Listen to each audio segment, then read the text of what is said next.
मनुष्यनाथ प्रभु नमस्तुभ्यं मम शनिग्रह दोष निवारणं कुरु कुरु स्वाहा। ओम ह्रीं मनुष्यनाथ प्रभु नमस्तुभ्यं मम शनिग्रह दोष निवारणं कुरु कुरु स्वाहा। ओम ह्रीं मनुष्यनाथ प्रभु नमस्तुभ्यं मम शनिग्रह दोष निवारणं कुरु कुरु। ओम ह्रीं मनुष्यनाथ प्रभु नमस्तुभ्यं मम शनिग्रह दोष निवारणं कुरु कुरु स्वाहा।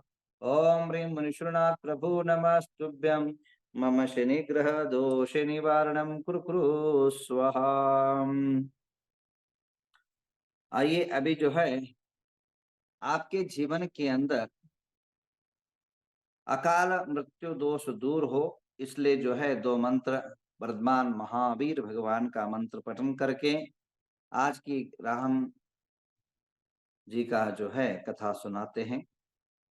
ओम राम नमो अरहंतानम, ओम ह्रीं नमो सिद्धानम, ओम रोम नमो आयर्यानम, ओम रोम नमो वज्रायानम, ओम रहा नमो लोये सवसावनम, सर्वाप मृत्युम घाते घाते आयुष वर्धय वर्धय स्वाहा।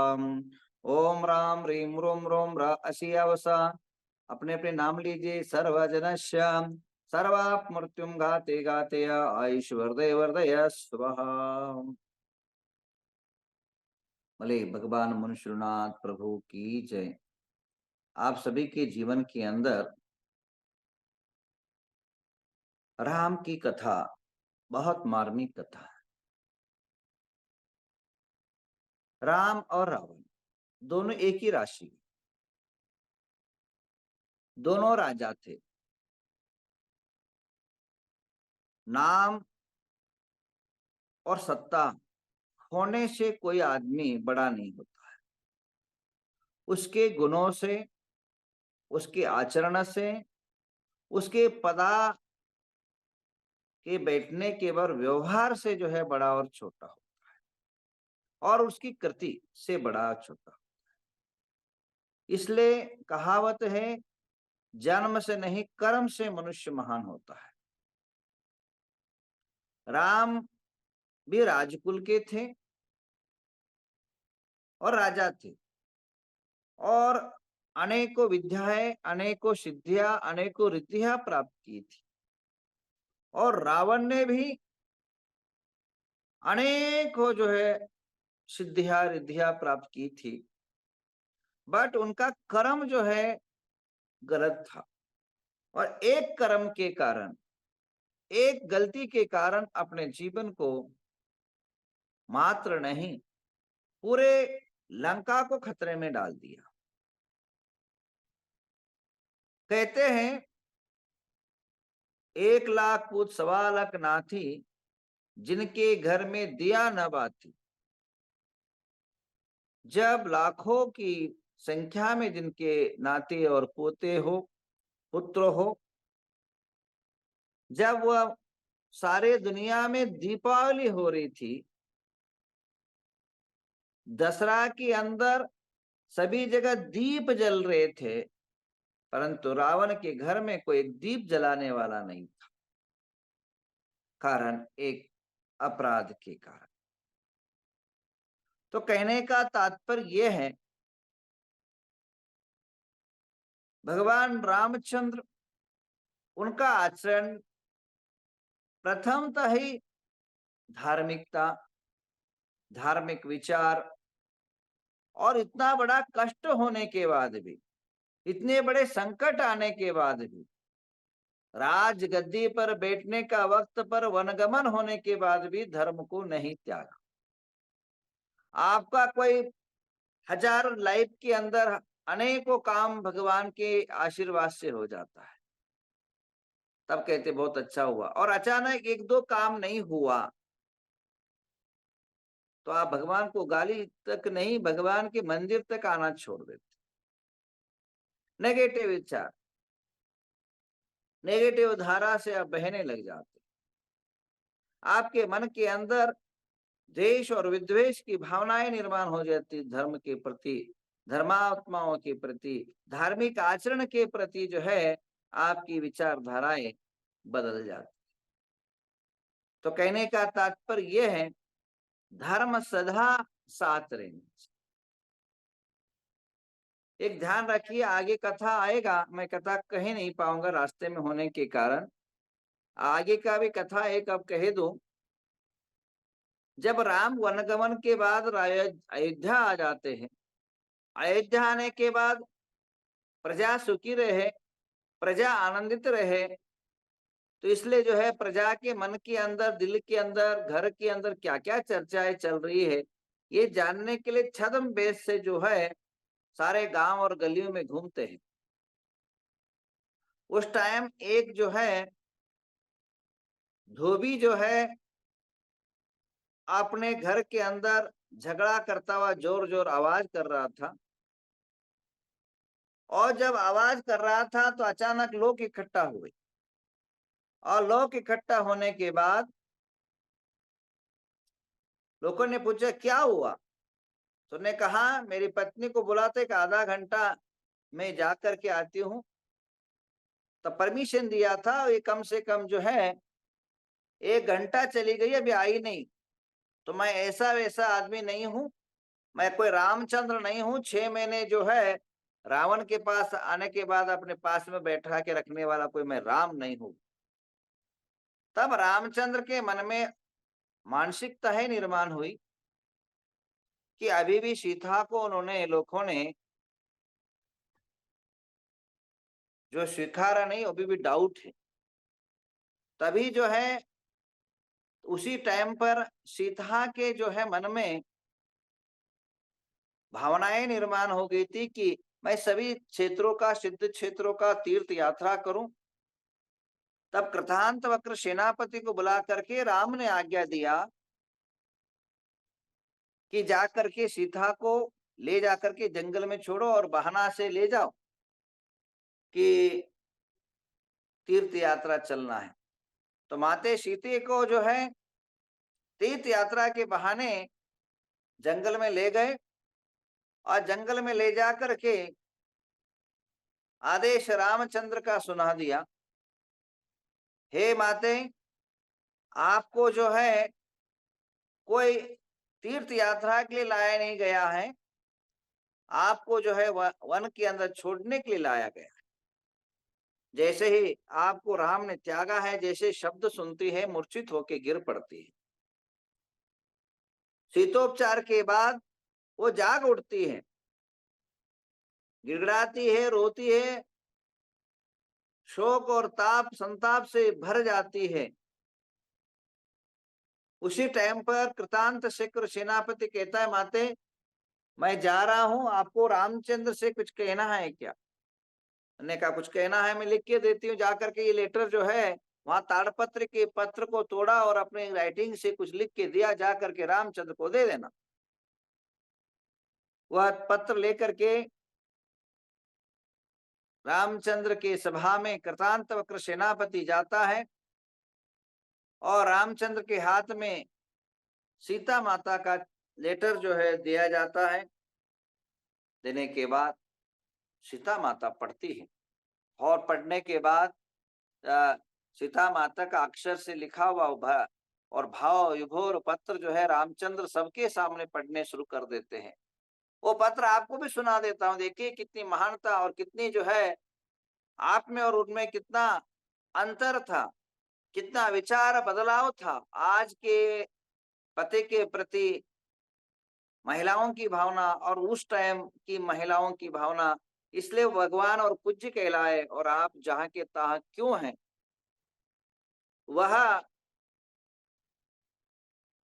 रामचंद्र पढ़ते हैं वो लेटर, हे राघव, हे पति परमेश्वर, मेरी एक ही आपसे अनुनय विनय से प्रार्थना है कि लोगों के कहने पर जैसे मुझको छोड़ा, वैसे जिंदगी में कभी जो है प्रसंग आए, कोई भी संकट आ जाए, कोई लोगों के कहने पर कभी धर्म को मत छोड़ना। यही मैं चाहती हूँ, यही मैं भावना भाती हूँ, आपसे यही प्रार्थना करती हूँ। ऐसे सुंदर भाव से युक्त, धर्म से युक्त, आचरण से युक्त पत्र देती है। तो कहने का तात्पर्य यह है, अगर आज की जमाने में किसी लड़की को शादी के बाद और इतनी सारी मेहनत वनवास के बाद अगर उनको त्यागा जा जाता है तो क्या होता, कोर्ट में आओ, मेरे जो माँ बाप के सोना चांदी दिया पहले दो, उसके बाद बात करते हैं। इस प्रकार का अंतर जो है उस जमाने और इस जमाने में आया है। जमाना बदलता रहेगा परंतु अपने विचारधाराएं नहीं बदलना है। जमाना समय जो है काल चक्र बदलता रहता है परंतु सतमार्ग और सत्य मार्ग और धर्म मार्ग कभी बदलता नहीं, उसी राह पर हमें चलना है।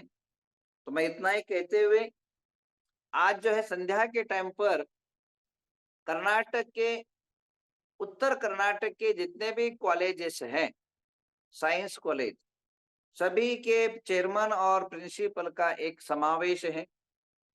क्योंकि ये समावेश इसलिए रखा है कि कम से कम हजारों कॉलेज के लोग आएंगे। अभी तक जो नोंदनी हुआ है कम से कम 900 कॉलेज लोगों का नोंदनी हुआ है। तो उसमें जो है आप सभी को कहूं तो उसके अंदर ये सब्जेक्ट है कि बच्चा जो बिगड़ता है वो 3 साल का समय लगता है। एसएलसी के बाद डिग्री तक अगर बच्चा निर्व्यसनी रहा जाए, अच्छे पथ पर धर्म पथ चलेगा तो शाश्वत रूप से 4 साल अच्छा रहेगा तो 40 साल अच्छा जी सकता है। और आज की पढ़ाई हम किस प्रकार करनी चाहिए और जीवन को महत्वपूर्ण और परिवार को अच्छे ऊंचाई पर किस पर पहुंचाना चाहिए और कौन सी पढ़ाई कराना चाहिए, इस संदर्भ में संध्या के टाइम पर 7 बजे मीटिंग है। केंद्र के और मोदी के आत्मीय निकट मंत्री श्री प्रहलाद जोशी जी आ रहे हैं। इसके अलावा हमारे विधानसभा के अध्यक्ष बसुराज होराटी आ रहे हैं और कर्नाटक की यूनिवर्सिटी के कुलपति जी आ रहे हैं, रजिस्ट्रार आ रहे हैं, अनेकों जो है नेता और अनेकों अभिव्यक्ता, डीसी, जिलाधिकारी, अभी जो भी है एजुकेशन में सेक्रेटरी से लेकर के जितने भी लोग हैं वह सभी आज पधार रहे हैं। आज संध्या के टाइम पर आपको जूम पर भी दिखाया जाएगा, आप जरूर देखिए। और संध्या के टाइम पर आज पाठशाला पर आना है। आज दोपहर को 3 बजे यहाँ से बिहार होगा हुगली के लिए। हुगली में कार्यक्रम है ये कॉलेज की तरफ से, संस्था की तरफ से, वहां से करके और बेलंगल होते हुए, चिकोड़ी होते हुए, कन्नूर के पंचकल्याण में मैं शामिल होते हुए और शिमनेवाड़ी से जयसिंहपुर, कुंतुगिरी और कुंजवन में आऊंगा। आप सभी के साथ जो भी महाराष्ट्र और कर्नाटक के लोगों से जो है 8 तारीख को बहुत बड़ा एक सम्मेलन रखा है। जितने भी जैन धर्म की अगर प्रगति चाहते हैं, यशस्वी चाहते हैं तो जरूर जो है आप सभी कार्यक्रम जो 8 तारीख की कार्यक्रम है, जैन धर्म का एक संगठन, एक सम्मेलन रखा है और जिसमें लाखों लोगों का एकत्र करने का एक दृढ़ विकल्प है। तो आप सभी जो है उसमें शामिल हो। इन्हीं भावनाओं के साथ समय हो चुका है, महाराज से आ चुके हैं, राम कथा आगे बढ़ाते हैं। आप सभी को सद्धर्म रस्ती। कल शाम, आज शाम को मिलते हैं। शुरू करिए महाराज, कथा चलेगी 2 दिन और। राम श्री राम बोलो, जय जय श्री राम। राम श्री राम बोलो, जय जय श्री राम। धर्म स्नेही महान भवों, हनुमान जी लंका में गए,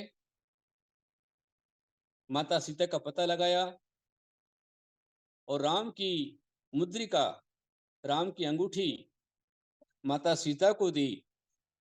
और सीता माता ने जब अपने पति का समाचार, कुशलता का समाचार प्राप्त कर लिया, उसके बाद ही 11 दिन के बाद उन्होंने अन्न जल ग्रहण किया। साथ में हनुमान जी ने कहा कि मैं आपको लेकर चलता हूं, मेरे साथ में आप चलें। पर सीता ने कहा नहीं, मुझे स्वयं जैसा रावण यहां से लेकर गया है वैसे पूरे उसको शिक्षा देते हुए और स्त्री जाति गौरव रखते हुए जब राम यहाँ आएंगे तो उनके आगमन पर वे ही जो सोचेंगे उसके अनुसार होगा। हनुमान जी ने रावण के साथ भेंट की, रावण का संवाद हुआ और लंका को एक अकेले हनुमान जी ने तहस नहस करके अपनी शक्ति का परिचय दिया कि सोच ले रावण, तू यदि बलशाली है, अधिक शक्ति का स्वामी है, बलाबल का धारी है, तो तेरी सेना एक तरफ और सत्य न्याय के पक्ष के इधर राम जी का एक अकेला दूत एक तरफ।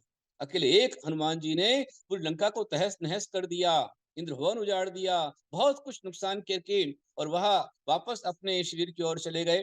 किष्किंधा पहुंचे। किष्किंधा में उनका स्वागत हुआ। वे रामचंद्र जी के पास पहुंचे और रामचंद्र जी को सारी सूचना दी। रामचंद्र जी भी एकदम शिथिल हो गए थे, बहुत दुखी थे। जो अत्यंत पराक्रम से, तेज से बलवान थे, वो सीता के विरह में, सीता के वियोग में एकदम मुरझा गए, एकदम म्लान हो गए। और जब हनुमान जी ने चूड़ामणि दिया, तो चूड़ामणि पाकर ऐसा उन्होंने समझा जैसे सीता मेरे पास में आई। चूड़ामणि को देखा तो चूड़ामणि एकदम मलिन हो रहा था, म्लान हो रहा था। ऐसा लगा जैसे सीता व म्लान है, सीता दुखी है। और हनुमान जी ने राम को पूरा संदेश दिया। राम ने पूछा कि मेरी वह प्रिया कुशल है, जीवित है, उसके प्राण है? कहा? बोले है, लेकिन वह निरंतर अश्रु बहाती है, आपका ही स्मरण करती है। रावण नाना प्रकार के दुष्प्रयास करता है, उसकी रानियां बहुत दुख देती हैं, लेकिन वह सबकी ओर से ध्यान हटाकर एकमात्र आपका ही ध्यान लगाती है, आपकी ओर ही ध्यान रखती है। हनुमत लंका आए, पुष्पांजलि चढ़ाए।